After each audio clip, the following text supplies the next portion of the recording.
राम राम दोस्तों, मैं राकेश कोचर आप सभी का आज की ऑनलाइन पाठशाला में फिर से हार्दिक अभिनंदन करता हूं। आज के इस वीडियो लेक्चर में हम थ्योरी ऑफ मशीन अर्थात टॉम, कई जगह पे आपको इसको काइनेमेटिक्स ऑफ मशीन भी सुनने को मिल सकता है, इसका एक टॉपिक पढ़ने जाएंगे, बैलेंसिंग। बैलेंसिंग क्या होता है, क्या कारण होते हैं जिसके कारण हमें बैलेंसिंग की आवश्यकता पड़ती है, इनके बारे में थोड़ा थोड़ा जानते हुए हम बैलेंसिंग के एक या दो केस कुछ पढ़ेंगे इसमें। तो बिना किसी देरी के आइए शुरू करते हैं हम अपना टॉपिक बैलेंसिंग। अब आज का हमारा टॉपिक है बैलेंसिंग, अर्थात मैं अगर इसे हिंदी में कह दूं तो संतुलन। अब संतुलन कब, किस कारण से संतुलन? तो देखो, सामान्य तौर पर जो बैलेंसिंग है वो दो प्रकार की होती है, एक तो स्टैटिक बैलेंसिंग और दूसरी आपको सुनने में मिलेगी वो होगी डायनेमिक बैलेंसिंग। अब क्या होता है साहब स्टैटिक और क्या होता है डायनेमिक बैलेंसिंग, उस पर थोड़ी सी चर्चा कर लेते हैं। स्टैटिक और डायनेमिक पे जाएं इससे पहले उस बात पर आते हैं कि बैलेंसिंग की आवश्यकता क्यों पड़ी। देखो, मैं आपका एक छोटा सा ध्यान लेके आता हूँ। ये एक सपोज है कि ये रोटर है, ठीक है, ये रोटर है, आपको गोल नहीं दिख रहा, यहाँ पे दिखने की कोशिश करते हैं। ये सामने से है, ये इस शाफ्ट पर लगा पड़ा है, ठीक है। अगर मैं साइड से देखूँ ये कुछ इस तरीके से नज़र आएगा और ये इसकी शाफ्ट। उम्मीद है थोड़ा क्लैरिटी आ रही होगी अब, ठीक है। अब ये रोटर इस शाफ्ट के सापेक्ष ओमेगा वेग से घूम रहा है, कोई दिक्कत नहीं है, हम जानते हैं इन परिस्थिति में कोई दिक्कत नहीं होगी। अब जब ये ओमेगा वेग से घूम रहा है तो इस रोटर का कुछ मोटाई होगी। अब कुछ मोटाई होगी तो इसका कुछ द्रव्यमान होगा। अब ये रोटर अगर बिल्कुल सर्कुलर शेप है तो उसका सेंटर ऑफ मास, गुरुत्वीय जो द्रव्यमान केंद्र है वो कहाँ आएगा, बिल्कुल सेंटर में आएगा, कोई दिक्कत नहीं है। अब एक बार आ जाओ, जब कोई भी कण अगर m द्रव्यमान का कण वृत्ताकार पथ में गति करता है तो हम जानते हैं कि उस पर ठीक बाहर की ओर अपकेंद्रीय बल लगता है, सेंट्रीफ्यूगल फोर्स लगता है। उसका मान कितना होता है, उसका मान होता है mr ओमेगा स्क्वायर। ये बात हम जानते हैं। अब अगर मान लो ये r क्या होता है, ये होती है इस द्रव्यमान की इसके केंद्र से दूरी, ये होती है r, ठीक है। अब अगर किसी कारणवश ये जो रोटर है अगर इसका द्रव्यमान केंद्र अगर इसके जो सेंटर बिंदु है उससे जरा भी विचलित हो गया, एक स्मॉल डिस्टेंस r पे भी विचलित हो गया, तो इसका पूरा का पूरा द्रव्यमान कहाँ आ जाएगा, इस केंद्र पर आ जाएगा, मतलब इसके विचलित होकर इस r दूरी पर आ जाएगा। अब r दूरी पर आ जाएगा तो इस पर भी तो एक फोर्स लगेगा ना, कौन सा, mr ओमेगा स्क्वायर लगेगा कि नहीं लगेगा, सेंट्रीफ्यूगल फोर्स, अब केंद्रीय बल लगेगा, अब लगेगा। अब ये बल साहब ये लगता ना, ये जो बल है वो मैग्नीट्यूड में तो कांस्टेंट है mr ओमेगा स्क्वायर, ठीक है ना, ये परिमाण में तो समान है, लेकिन ये लगातार अपनी दिशा बदलेगा, क्योंकि ये यहाँ पर है, थोड़ी देर बाद ये रोटर यहाँ पे जाएगा तो ये लगातार अपनी दिशा बदलेगा इस तरीके से। तो ये वाला फोर्स परिमाण में तो समान है लेकिन किंतु लगातार रूप से अपनी दिशा बदलता रहेगा। अब दिशा बदलने के कारण क्या होगा, अगर मैं किसी XY प्लेन में, ये XY प्लेन देख लो, ये X, ये Y प्लेन, ये है mr ओमेगा स्क्वायर, ठीक है। अब अगर किसी क्षण पर मैं थीटा 1 जब ये कोण बना रहा है x प्लेन से, उस समय मैं x दिशा में इसका कंपोनेंट देखूं तो कितना आ रहा होगा साहब, mr omega square cos theta 1, ठीक है। जब ये थीटा 2 एंगल पर होगा, थीटा 2, तब इसका कंपोनेंट कितना आ जाएगा, mr omega square cos theta 2। जब यहाँ पे 3 पे होगा कोस थीटा 3 कोस थीटा 4, ठीक है। जब अब इस तरीके से इसका वेरी कहाँ से, इसका मान वेरी कर रहा है कोस के अनुसार, और अगर y अक्ष पे देखता तो यहाँ साइन आ जाता, ठीक है, साइन थीटा 1 साइन थीटा 2। अब देखो कोस की वैल्यू या साइन की वैल्यू कहाँ से कहाँ तक होती है, कोस की या साइन की वैल्यू होती है -1 से +1 तक, अर्थात इसका मान यहाँ पर किसी एक अक्ष के अनुदिश देखता तो इसका मान -1 से गुणा कर दूँ, अर्थात -mr ओमेगा स्क्वायर से लेकर के +1 से गुणा करूँ, mr ओमेगा स्क्वायर के मध्य कहीं ना कहीं घूमता रहता। माइनस से मतलब है विपरीत दिशा में, मतलब कभी ये इधर लगाता, कभी ये इधर लगाता, कभी इधर कभी इधर, और उसके बीच में भी इसकी वैल्यू रहती कम ज़्यादा होती, अर्थात ये बल ऐसे लगता, मतलब एक ही दिशा में देखूं तो ये वाइब्रेशन का कारण बनता कि नहीं बनता। तो यही कारण होते हैं, ये जो वाइब्रेशन पैदा होते हैं वो इन्हीं किसी कारणों से पैदा होते हैं। तो उन वाइब्रेशंस को मिटाने के लिए, उन वाइब्रेशंस को कम करने के लिए, उन वाइब्रेशंस को ऐसी लिमिट तक लाने के लिए जो हमारे एक्सेप्टेबल लिमिट हो, उसको लाने के लिए हमें बैलेंसिंग करनी पड़ती है। ये जो अनबैलेंस फोर्स पैदा हो गया, इसको हम कैसे बैलेंस करें, उसी के लिए हमें बैलेंसिंग करनी पड़ती है। ठीक है, क्या भाई बैलेंसिंग नहीं करेंगे तो ये आप वाइब्रेशन में भी पढ़ेंगे कि वाइब्रेशन से क्या नुकसान होते हैं। क्या नुकसान होता है, सबसे पहला तो कि नॉइज़ होती है। ठीक है, नॉइज़ होती है। दूसरा अनबैलेंसिंग होती है। अनबैलेंसिंग होने के कारण ये धड़ धड़ धड़ धड़ कांपेगा, धड़ धड़ धड़ धड़ कांपेगा। उससे क्या होगा, ये मशीनरी के जितने भी पार्ट्स होंगे उनके नट बोल्ट लूज हो जाएंगे। साथ ही साथ इसके जो पार्ट्स होते हैं उनकी लाइफ भी कम हो जाती है। ठीक है, उसके अतिरिक्त ये सेफ ऑपरेशन नहीं है। ठीक है, और भी कई कारण हैं जिनके कारण हमको वाइब्रेशन के कारण हमें नुकसान भुगतने पड़ते हैं। ह्यूमन कंफर्ट फील नहीं करता इसके कारण। ठीक है ना, मनुष्य एक निश्चित लिमिट के बाद जब वाइब्रेशन हो जाएंगे तो सहज अनुभव नहीं कर सकता उसके साथ काम करने में। ठीक, तो इन वाइब्रेशंस को एलिमिनेट करने के लिए कंप्लीटली या कुछ हद तक ही रह पाए, नियंत्रण में ला सकूं, इसके लिए मुझे बैलेंसिंग की आवश्यकता पड़ती है। तो हम देख चुके कि क्या कारण होते हैं जिनके कारण ये अनबैलेंस फोर्स आते हैं और हमें बैलेंसिंग की आवश्यकता पड़ती है। अब यहाँ तो हमने देखा था ये रोटेटिंग के केस में, और अनबैलेंस फोर्स इसी प्रकार रेसिप्रोकेटिंग जहाँ मोशन होता है वहाँ पर भी आते हैं और उनकी भी हमें बैलेंसिंग की आवश्यकता पड़ती है। अब उस पर हम नहीं जाते, हम आ जाते हैं सीधे हमारी बैलेंसिंग पर। अब देखो बैलेंसिंग में हमको क्या चीज़ें बैलेंसिंग करनी होगी, एक तो स्टैटिक बैलेंसिंग होती है, एक डायनेमिक बैलेंसिंग होती है। अब इनमें क्या अंतर है, ये होती है स्थैतिक और ये होती है गतिक संतुलन। ठीक है, अब स्टैटिक में हम उन चीज़ों को बैलेंस करते हैं, उन फोर्सेस को बैलेंस करते हैं जो स्टैटिक फोर्सेस होते हैं। स्टैटिक फोर्सेस क्या फोर्सेस होते हैं, स्टैटिक फोर्सेस में हम उन फोर्सेस को लेते हैं जो वस्तु के द्रव्यमान या फिर मास पर निर्भर करते हैं। ठीक है, कौन से, इसके कारण आता है सीधा सीधा, पहले तो मैं बोल दूं ग्रेविटेशनल फोर्स। ठीक है ना, भाई क्या होता है, mg तो होता है, मतलब जिस वस्तु का वेट ज्यादा उसका भार ज्यादा। ठीक है, इस प्रकार से ये एक उदाहरण दिया है मैंने। तो इनमें वैसे फोर्सेस को हम बैलेंस करेंगे स्टैटिक बैलेंसिंग में, और डायनेमिक बैलेंसिंग में हम उन फोर्सेस को बैलेंस करेंगे जो एक्सेलरेशन पर निर्भर करते हैं। एक्सेलरेशन अर्थात त्वरण पर निर्भर करते हैं, तो या फिर उनको हम इनर्शिया फोर्स भी बोलते हैं, इनर्शिया फोर्सेस।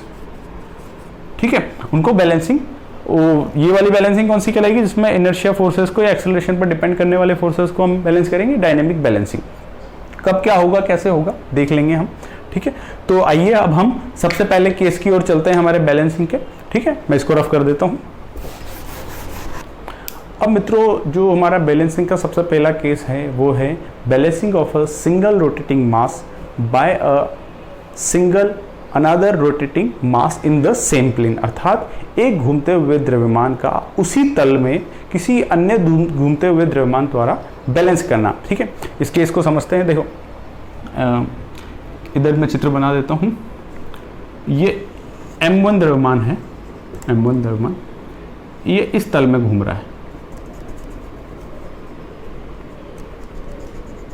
ठीक है, इसका सेंटर पकड़ लो आप। ठीक, अब ये कितने वेग से घूम रहा है, ओमेगा कोणीय वेग से घूम रहा है। ठीक है, अब इसी तल में आप एक और मास लगाओ, यहाँ पर लगाओ, यहाँ पर लगाओ, यहाँ पर लगाओ, यहाँ पर लगाओ, कहीं पर भी लगा दो। ठीक है ना, हमको इसी तल में एक और द्रव्यमान लगाना है जो भी घूमेगा, और वो इसके कारण जो अनबैलेंस फोर्स होगा उसको बैलेंस करेगा। ठीक है, तो उसकी लोकेशन क्या होनी चाहिए, उस पर चर्चा करेंगे हम। ठीक है, आइए देखते हैं। देखो, ये जो फोर्स है, सॉरी ये जो मास है, जब ये घूमेगा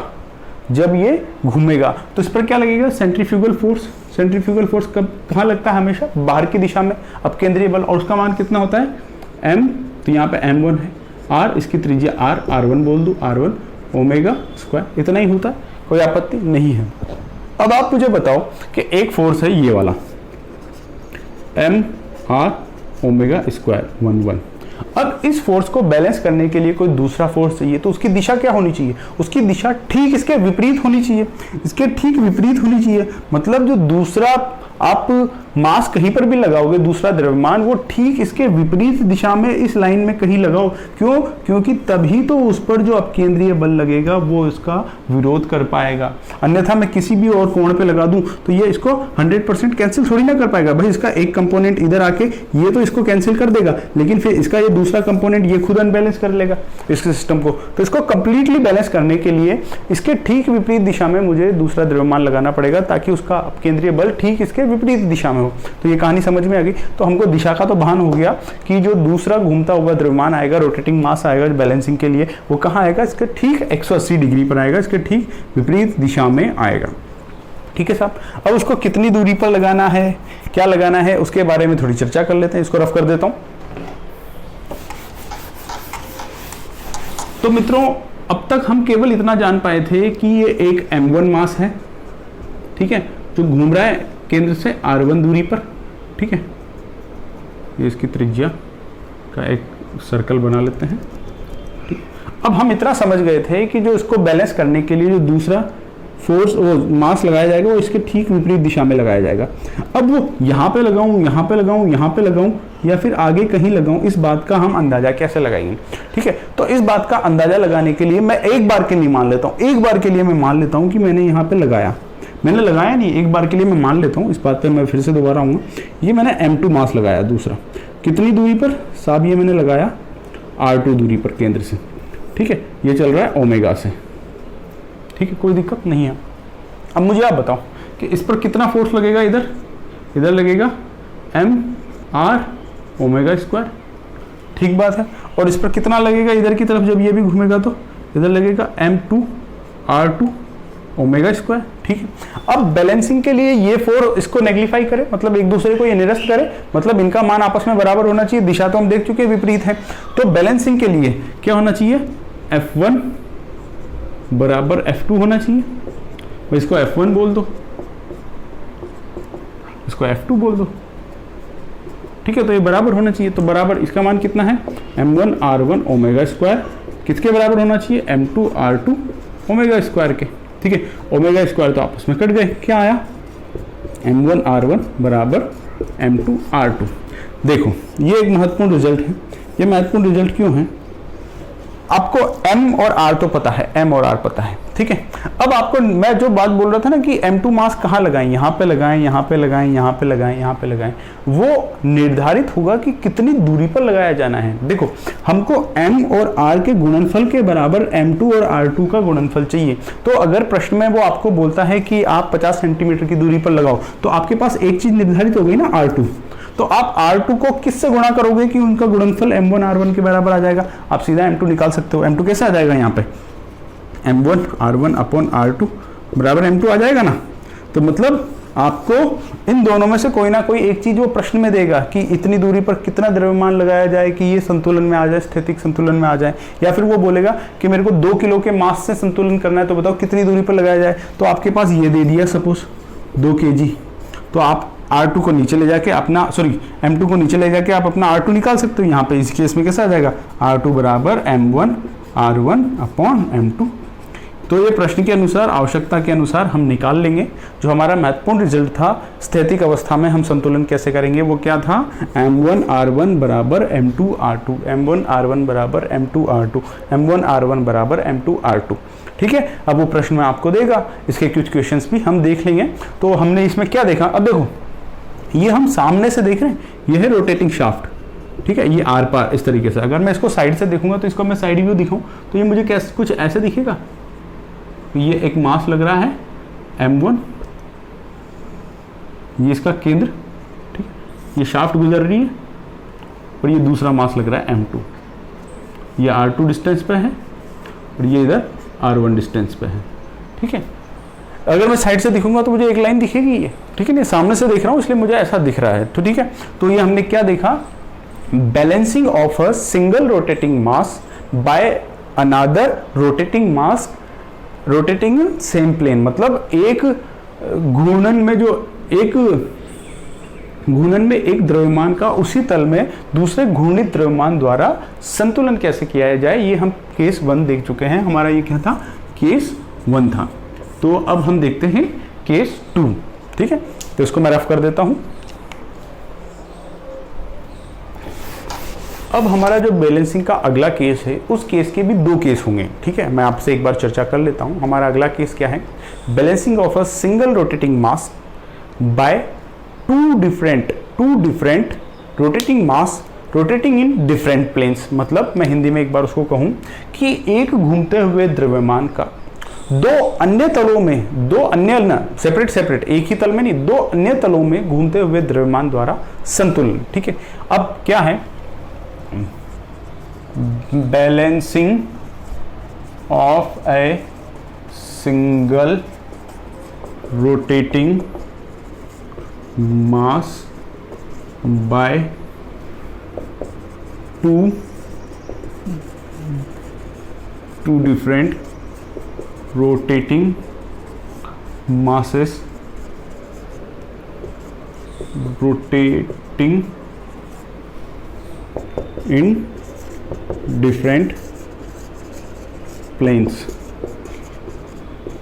ठीक, हिंदी में बोलूं तो एक घूमते हुए द्रव्यमान का अन्य दो तलों में घूमते हुए द्रव्यमानों द्वारा संतुलन। ठीक है, अब इसके केस, ये हमारा केस 2 है। पहला केस पढ़ चुके थे हम, क्या था, एक तल में एक जो द्रव्यमान था उसका उसी तल में कैसे दूसरे द्रव्यमान से संतुलन करें। अब इसके दो केस आ जाते हैं, केस 2a और केस 2b। एक एक को देख लेते हैं। अब केस 2 का पहला वाला केस देखते हैं, केस 2a। मतलब क्या कि यदि मेरा अनबैलेंस जो रोटेटिंग मास है, सपोज ये वाला, इसको मैं ले लेता हूं m द्रव्यमान।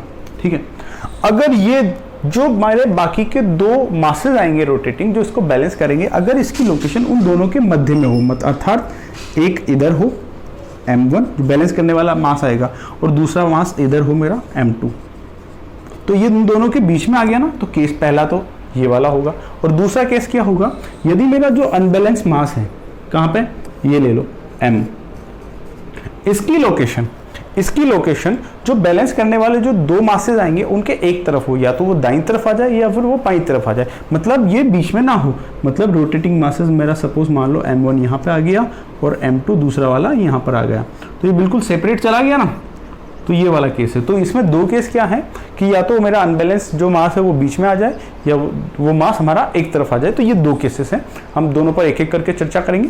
पहले हम इसकी चर्चा कर लेते हैं, जो मेरा अनबैलेंस मास होगा, तो दो बैलेंसिंग मासेस आएंगे उनके बीच में अगर आता हो तो उस केस में हम कैसे उसका संतुलन करेंगे। तो मैं इन सबको रफ कर देता हूँ, हम आ जाते हैं अपने केस पर। तो मित्रों, अब हम अपना जो केस 2a है, 2a मतलब जब हमारा एक घूमता हुआ द्रव्यमान, असंतुलित द्रव्यमान, शेष जो संतुलन के लिए दो द्रव्यमान आएंगे उनके बीच में स्थित हो, तब उस स्थिति में हम उसका संतुलन कैसे करेंगे उस पर आ जाते हैं। सबसे पहले मैं आपको चित्र बना लेता हूँ। ठीक है, माना ये मेरी रोटेटिंग शाफ्ट है। ठीक है, अब ये मेरा m1, ये m द्रव्यमान है जो असंतुलित है, मैं इसको लिख रहा हूँ m। ठीक है, पहला पॉइंट है शाफ्ट पे, इसको मैं p लिख देता हूँ, p। ठीक है, इसकी दूरी को मैं r लिख देता हूँ, त्रिज्या जो ये रोटेट हो रहा होगा ना, इसकी त्रिज्या को मैं r लिख देता हूँ। ठीक है, जो संतुलित मास आएगा दूसरा, वो इधर मैं लिख देता हूँ q बिंदु पर m1, ये m1। ठीक है, इसकी दूरी जो त्रिज्या होगी उसको मैं r1 लिख देता हूँ ताकि कोई दिक्कत ना आए। m1 की त्रिज्या r1, m की त्रिज्या r, और जो दूसरा मास आएगा इसको बीच में लेना है तो इधर ही लेना पड़ेगा। तो दूसरा संतुलन के लिए मास आएगा, सपोज हम ले लेते हैं इधर, ये आ गया मेरा m2, इसकी त्रिज्या ले लीजिए आप r2, कोई दिक्कत नहीं है, और ये pq, तो ये हो जाएगा मेरा r पॉइंट पर है। ठीक है, अब साहब इनका ना घूर्णन चल रहा है बहुत बढ़िया से। ठीक है, ये इस तरीके से ओमेगा से घूम रहे हैं। अब ये वाली दूरी पर भी हमको गौर करना पड़ेगा, जो बिंदु p और q के मध्य की दूरी है, p और q के जो मध्य की दूरी है, ये किसकी दूरी है, m1 की, तो मैं इसको लिख देता हूँ x1। और जो p और r के मध्य दूरी है वो किसकी दूरी है, m2 की, तो मैं इसको लिख देता हूँ x2। यहाँ पर मैं लिख देता हूँ x2, कोई दिक्कत नहीं है। तो सबसे पहले तो देखो, अगर मैं इसको सामने से देख रहा हूँ, अगर मैं इसको इधर से ना देखकर इधर से देखता तो ये मुझे कैसा नज़र आता, उस पर भी गौर देख लो।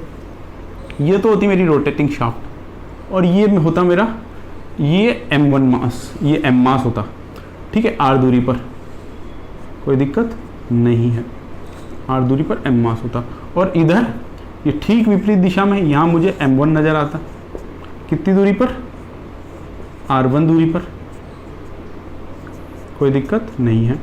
और ठीक यहाँ पर इससे थोड़ा और नीचे मुझे m2 नज़र आता, ये मुझे m2 नज़र आता, कितनी दूरी पर, r2 दूरी पर, ये इस तरीके से मुझे नज़र आता।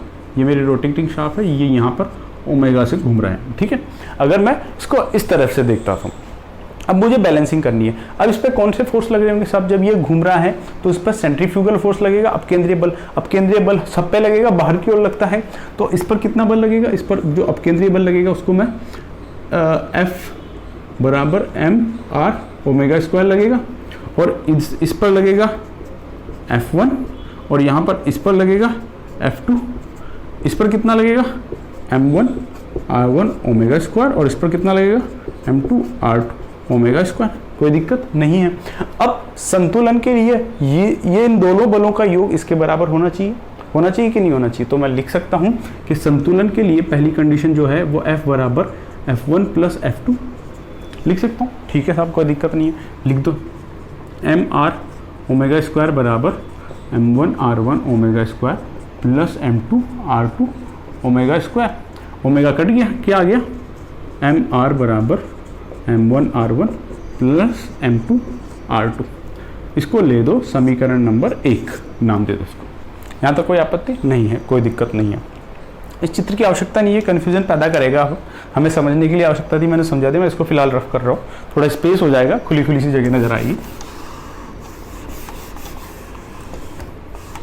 ठीक है, तो यहाँ पे हमारा ये ओके। अब दूसरी बात देखो, अब ये है हमारी डायनेमिक बैलेंसिंग। अब मैं डायनेमिक बैलेंसिंग पे चर्चा कर लेता हूँ। मैंने बोला था डायनेमिक बैलेंसिंग में हम उन चीज़ों को भी देखते हैं जो निर्भर करता है एक्सेलरेशन पर। तो यहाँ पर हमको इस बल के साथ साथ सेंट्रीफ्यूगल के साथ साथ सारे के सारे जो बल युग्म अर्थात जो भी कपल्स काम कर रहे होंगे उनका समेशन या उनका कुल योग भी शून्य करना होगा, उनको भी संतुलित करना होगा। तो मैं यहाँ पे देखूँ, अब अगर इस पर F फोर्स काम करता है, इधर इस पर F1 काम करता है, इधर इस पर F2 काम करता है, तो ये तो अगर मैं इस पर कील ठोक दूं एक बार इसके सापेक्ष, तो ये तो घुमाना जाएगा इसको ऐसे पूरे सिस्टम को, और ये घुमाना जाएगा ऐसे।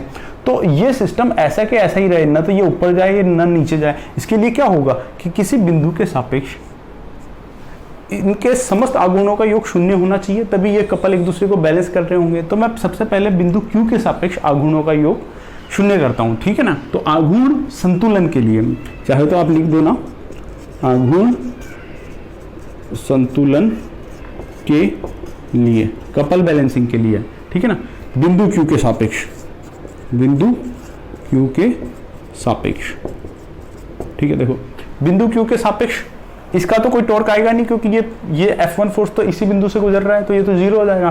तो ये वाला टॉर्क मतलब F, ये वाला फोर्स मैं F बोल दूं, F इंटू ये वाली दूरी कितनी है x1, F इंटू x1 बराबर ये वाला फोर्स क्या है F2 इंटू ये दूरी कितनी है x1 प्लस x2। F कितना था, F था मेरा mr² x1 बराबर m2r2 ω² x1 प्लस x2। कोई आपत्ति नहीं होनी चाहिए। तो मैं यहाँ से ओमेगा तो काट दूँ, तो मैं किस रिजल्ट पे आया, mrx1 बराबर m2r2 x1 प्लस x2। कोई दिक्कत नहीं है, इसको आप नाम दे दो समीकरण नंबर 2, कोई दिक्कत नहीं है।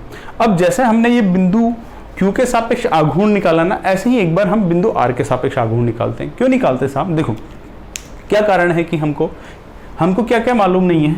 हमको क्वेश्चन में या तो वो आपको m1 m2 इनकी त्रिज्याएं r1, इसकी त्रिज्या r2, ठीक है, इसकी दूरी x1, इसकी दूरी x2, इनमें से कुछ भी वो अपने पास छुपा कर रख सकता है। बताओ कितनी दूरी पर लगाना होगा, बताओ कितनी त्रिज्या पर लगाना होगा, बताओ कितना द्रव्यमान लगाना होगा।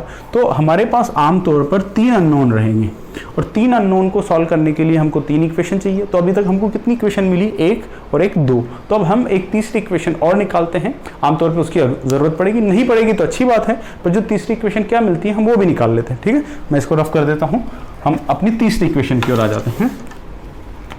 ठीक हो, जैसे मैंने बिंदु Q के सापेक्ष आघूर्ण निकाला ना, अब मैं एक बार बिंदु R के सापेक्ष आघूर्ण निकालता हूँ, ठीक है। तो यहाँ पे लिख देता हूँ मैं, ठीक है, बिंदु R के सापेक्ष आघूर्ण संतुलन करने पर, ठीक है ना। देखो ये बिंदु R, अगर मैं यहाँ पे कील ठोक दूँ तो ये वाला फोर्स क्या चाहेगा कि मैं इसको ऐसे घुमा दूँ, ऐसे घुमा दूँ, ये F फोर्स ऐसे ही चाहेगा ना ऊपर चल रहा है तो कि मैं इसको क्लॉकवाइज घुमा दूं, और ये वाला फोर्स जो F1 नीचे लग रहा है ये क्या चाहेगा कि मैं एंटी क्लॉकवाइज घुमा दूं, और इस F2 का तो कोई मोमेंट काम करेगा नहीं इस पर, ठीक है ना, क्यों, क्योंकि तो इसी बिंदु से गुजर रहा है, दूरी 0 हो गई, तो इसके कारण जो मोमेंट होगा वो इसके कारण मोमेंट के बराबर कर सकता हूँ। तो मैं यहाँ पे कह सकता हूँ क्या कि इस केस में F इंटू ये वाली दूरी x2 बराबर ये वाला फोर्स कितना है F1 इंटू ये वाली दूरी कितनी है x1 प्लस x2।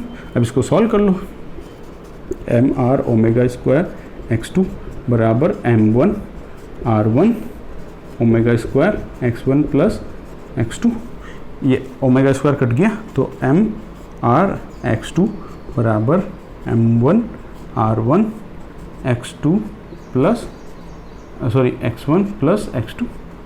कोई दिक्कत नहीं है। अब एक समीकरण तो ये आई और एक समीकरण ये आई, अब इसको नाम दे दो आप समीकरण नंबर 3। अब ये तो मैंने यहाँ पे डेरिवेशन दिखाया, अब प्रश्न में आपको यही करना है, वो यहाँ पे m की जगह कोई मास नंबर देगा 2 किलो 1.5 किलो, यहाँ पे m1 m2 का भी कोई नंबर देगा, दूरियों नंबर में देगा इतने सेंटीमीटर इतने मीटर, ये वाली दूरियां देगा, और कुछ ना कुछ नहीं देगा जो आपको ज्ञात करना होगा। तो आपको कुछ नहीं करना, आपको यही सारी क्रियाविधि m1 m2 के इनमें वैल्यूज पुट करके ये सब कुछ करना है, बिंदु Q के सापेक्ष आघूर्ण लेना है, बिंदु R के सापेक्ष आघूर्ण लेना है, सेंट्रीफ्यूगल जो आपके इंद्रिय बल होंगे उनका संतुलन लेना है, और इन 3 समीकरणों को आपस में हल करके, अब समीकरण हल करना तो आप जानते ही हैं, इन 3 समीकरणों को आपस में हल करके जो चीज़ नहीं पता उसको निकाल लेना, वही हमारा आंसर हो जाएगा।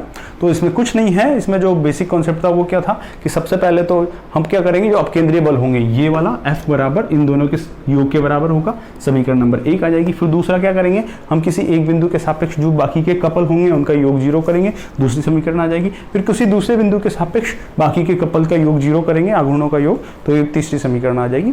और इन तीनों समीकरणों को सॉल्व करके ही हम सीधे के सीधे अपने जो भी रिक्वायरमेंट होगी जो पूछेगा उनको ज्ञात कर सकते हैं। तो अब क्या करना है, हमारा कैसे आंसर कैसा आएगा, समीकरण 1, 2 व 3 को हल करने पर, नहीं पर हो सकेगा तो हम इसके एक क्वेश्चंस भी देख लेंगे, ठीक है ना। तो ये हमारा आंसर हो चुका है। अब हम दूसरा केस की ओर बढ़ते हैं, जो इसका अगला केस है, जब ये जो अनबैलेंस मास है ये बीच में ना होकर के किसी एक तरफ होगा, या तो इस तरफ होगा या इस तरफ होगा, ठीक है। तो मैं इसको रफ कर देता हूँ और हम उसके नेक्स्ट पार्ट पे आते हैं। अब हम हमारे आ जाते हैं अगले केस अर्थात केस 2b, जब मेरा असंतुलित द्रव्यमान होगा उसको मुझे संतुलित करना है 2 अन्य घूमते हुए द्रव्यमानों के द्वारा जो अलग अलग तल में घूम रहे होंगे, लेकिन यहाँ पर मेरा असंतुलित द्रव्यमान उन दोनों जो संतुलित करने वाले द्रव्यमान होंगे उनके किसी एक तरफ ही होगा, या तो वो दाईं ओर होगा या फिर वो बाईं ओर होगा। तो एक बार चित्र बना लेते हैं, ठीक। तो मेरा केस क्या है कि मैं वही चित्र बनाता हूँ, ये मेरी रोटेटिंग शाफ्ट है, ठीक है। माना ये मेरा असंतुलित द्रव्यमान है, ठीक है, यहाँ पे मैं कर देता हूँ इसको m, ठीक है, जिसकी त्रिज्या मैं लिख देता हूँ r दूरी पर है, ठीक है, कोई दिक्कत नहीं है। अब जो पहला मेरा द्रव्यमान होगा वो मैं ले लेता हूँ, यहाँ पर ले लो सर, ये m1। अब इसकी त्रिज्या कितनी है m1 की, ये इसको लिख दो आप r1 कि r1 त्रिज्या पे घूम रहा है। अब देखो मुझे इसको एक तरफ रखना है, तो पहला द्रव्यमान इधर आया संतुलित करने वाला, तो दूसरा भी इधर ही आना चाहिए, या संतुलित द्रव्यमान है संतुलित करने वाले द्रव्यमान, तो दूसरा द्रव्यमान कहीं यहाँ पे ले लेता हूँ, इसको लिख दो आप m2 और इसकी त्रिज्या ले लो आप r2, ठीक है। नामांकरण में आपको कोई दिक्कत नहीं होनी चाहिए, m1 की त्रिज्या r1, m2 की r2, m की r, ठीक है। अब इससे इस बिंदु को नाम दे दो p, r वाले को नाम दे दो q, और फिर तीसरे वाले को नाम दे दो r, p q r, m m1 m2 उसी क्रम में, ठीक है। यहाँ तक कोई आपत्ति नहीं है। अब p से m1 की दूरी को मैं कह देता हूँ x1, इसको मैं बोल देता हूँ x1, ये जो दूरी है ना p से m1 द्रव्यमान की दूरी, और इसी प्रकार p से जो r की दूरी है m2 द्रव्यमान की दूरी, उसको मैं बोल देता हूँ x2। यहाँ तक कोई दिक्कत नहीं है। बस इतना सही है, जो चित्र में बनाना था हम बना चुके हैं। अब मैं वापस बात करता हूँ, जब ये द्रव्यमान घूम रहे होंगे तो ये कैसे घूम रहे हैं, ये सपोज ऐसे घूम रहे हैं ओमेगा से, तो मैं इनको इस तरफ से देख रहा हूँ। अगर मैं इसको एक तरफ से देखता तो मुझे ये कैसे दिखते कि साहब यहाँ पर तो ये m द्रव्यमान घूम रहा है, ठीक है, ये इसकी त्रिज्या हो गई, ये इसकी शाफ्ट हो गई, और फिर इधर ये मुझे यहाँ पर m2 नज़र आता, m2, और फिर ये यहाँ पर मुझे थोड़ा नीचे आके m1 नज़र आता। ऐसे ही तो नज़र आता अगर मैं सामने से इस तरीके से देखता तो ऐसे ही दिखता ही है। तो देखो ये घूम रहा है ओमेगा से, कोई आपत्ति नहीं है। तो इस केस में m पर कितना बल काम करेगा, अब केंद्रीय बल F बराबर mr ओमेगा स्क्वायर, अपन जानते हैं, कोई दिक्कत नहीं है। और इधर m1 पर और m2 पर क्या काम करेगा, एक तो F1 काम करेगा, कितना m1 r1 ओमेगा स्क्वायर, ये इसकी त्रिज्या r1 है और ये इसकी त्रिज्या r2 है, ठीक है। और इधर दूसरा फोर्स F2 भी क्या काम कर रहा होगा, m2 r2 ओमेगा स्क्वायर, क्योंकि अब केंद्रीय बल सदैव बाहर की दिशा में रेडियली आउटवर्ड काम कर रहे होते हैं, ठीक है। तो सबसे पहले तो मैं अपकेंद्रीय बलों का संतुलन करूं, तो अपकेंद्रीय बलों के संतुलन में इन दोनों का योग इसके बराबर होना चाहिए। तो मैं कह सकता हूं अपकेंद्रीय बलों के संतुलन से F बराबर F1 प्लस F2, या फिर mr ओमेगा स्क्वायर बराबर m1 r1 omega square plus m2 r2 omega square. ये काम पूरा का पूरा हम पहले कर चुके हैं। mr बराबर m1 r1 plus m2 r2, इसको नाम दे दो समीकरण नंबर 1, कोई आपत्ति नहीं है। अब मैं फिर इसको रफ कर देता हूँ, होच पोच नजर आएगा, बोर्ड पर अपने पास स्पेस कम है, तो जो काम था अपना हो चुका है इस चित्र का, ठीक है। तो ये तो हो गया भाई, हमने अभी ये अपकेंद्रीय बलों के संतुलन से। अब दूसरा, मैं एक बार बिंदु Q के सापेक्ष इसका आघूर्ण ले लेता हूँ, ठीक है। तो बिंदु Q के सापेक्ष आघूर्ण संतुलन करने पर, ठीक है ना। अब आघूर्णों का संतुलन करना हो तो बिंदु Q पे मैंने क्या ठोक दी, कील ठोक दी, कील ठोक दी, तो ये मेरा सिस्टम ऐसा है। अब F1 ये फोर्स किधर लग रहा है, इस पर F फोर्स इधर लग रहा है, और इस पर F2 इधर लग रहा है, और इस पर F1 इधर लग रहा है, ये वही है अपकेंद्रीय बल। तो यहाँ पे कील ठोक दी, तो F तो कैसे चाहेगा कि मैं इसको एंटी क्लॉकवाइज घुमाऊं, और F2 कैसे चाहेगा कि मैं इसको क्लॉकवाइज घुमाऊं। तो ये नहीं घूमे, उसके लिए इसके द्वारा F का आघूर्ण जो एंटी क्लॉकवाइज ले जा रहा है और F2 का आघूर्ण जो क्लॉकवाइज ले जा रहा है, वो दोनों बराबर होने चाहिए, तभी ये नहीं घूमेगा। तो मैं कहाँ पर कह सकता हूँ क्या कि आघूर्ण इसके कारण, F के कारण, ये आघूर्ण क्या होगा, बल गुणा दूरी, यहाँ से दूरी कितनी है x1, तो F इंटू x1 बराबर ये वाला फोर्स F2 इंटू ये दूरी कितनी होगी, देखो ये x1 है, ये x2 है, तो ये कितनी हो जाएगी x1 माइनस x2, तो इसको लिख दो x1 माइनस x2, कोई आपत्ति नहीं है।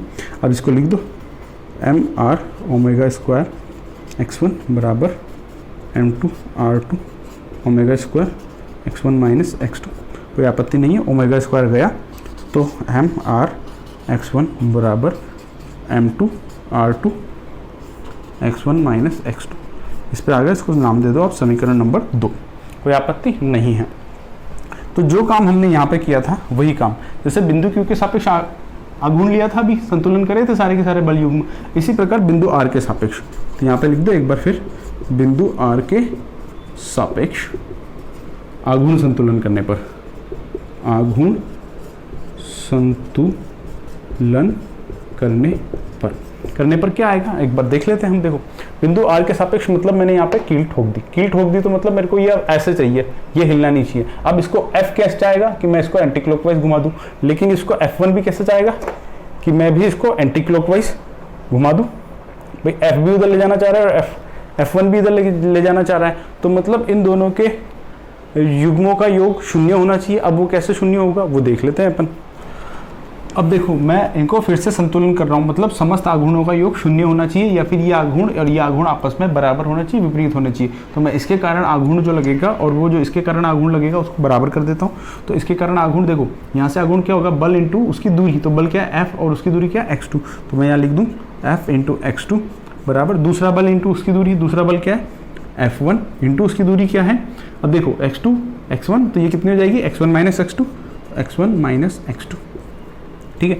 अब इसका मान रख देना, वही mr ओमेगा स्क्वायर x2 बराबर m1 r1 omega square x1 minus x2, काट देना ओमेगा को, कितना आ जाएगा mr x2 बराबर m1 r1 x1 minus x2, इसको नाम दे दो समीकरण नंबर 3। अब ये वही वाली वापस पिछले केस की स्थिति आ गई, क्या क्या अननोन है इसमें हमें वो प्रश्न में पता लगेगा। m है m1 m2 f1, मतलब m1 m2 r1 r2 x1 x2, इनमें से वो कुछ भी अननोन दे सकता है। तो आपको जो जो चीज़ें पता हो उनकी वैल्यूज पुट कर देना, ये इक्वेशन निकालना, ये समीकरणें रटनी नहीं है, आप इन्हीं स्टेप्स को फॉलो करना और सीधे अपने न्यूमेरिकल में ये करते हुए चले आना, और आप सीधे अपने आप बाद में समीकरण 1, 2 और 3 को सॉल्व करेंगे तो जो जो अननोन है वो आपको पता लग जाएंगे। ठीक है, इसमें एक विशेष बात का ध्यान रखना है, जैसे मैं बताऊँ आपको कि यहाँ पे देखो, यहाँ पे ये जो फोर्स F है वो कैसे घुमा रहा है, एंटी क्लॉकवाइज, और जो फोर्स F1 है वो भी कैसे घुमा रहा है, एंटी क्लॉकवाइज। तो ये दोनों एक दूसरे के बराबर होके एक दूसरे को जीरो कैसे कर सकते हैं भाई? अगर ये क्लॉकवाइज होता, ये एंटी क्लॉकवाइज होता तो मैं कर सकता था, लेकिन मैंने फिर भी यहाँ पे ऐसा किया। क्यों? क्योंकि यहाँ पे मुझे वैल्यूज पता नहीं है। हो सकता है x1 और x2 ये नेगेटिव आ जाए, मतलब ये द्रव्यमान अंदर की तरफ हो, ठीक है ना। तो यहाँ पे तो हमने इक्वेशन ऐसे लिख दी, लेकिन वस्तुस्थिति क्या होगी प्रश्न में ये तो हमें वहीं पर पता लगेगा। तो इस पर ज़्यादा दिमाग मत लगाना कि ये दोनों एक तरफ ही घुमा रहे हैं। हो सकता है बड़ा वाला बिल्कुल क्लोज आ जाए, ये थोड़ा सा इधर आ जाए, ठीक है ना। परिस्थितियाँ कुछ भी हो सकती है, ये वाला भार ज़्यादा हो कि ये इतना पैदा कर रहा हो कि वो इसको भी बैलेंस करे, वो इन तीनों की क्या बैलेंसिंग होगी वो इक्वेशनें डिसाइड कर लेंगे। तो यही वाले जो 2 केस थे उन पर आप भर भर के क्वेश्चन प्रैक्टिस कीजिए। हो सकेगा तो मैं आने वाले समय पे इनके कुछ क्वेश्चंस के वीडियोस भी डाल दूंगा। आप अपनी तैयारी जारी रखिए।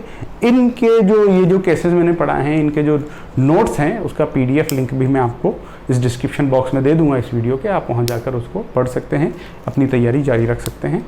तब तक के लिए जय हिंद, जय भारत।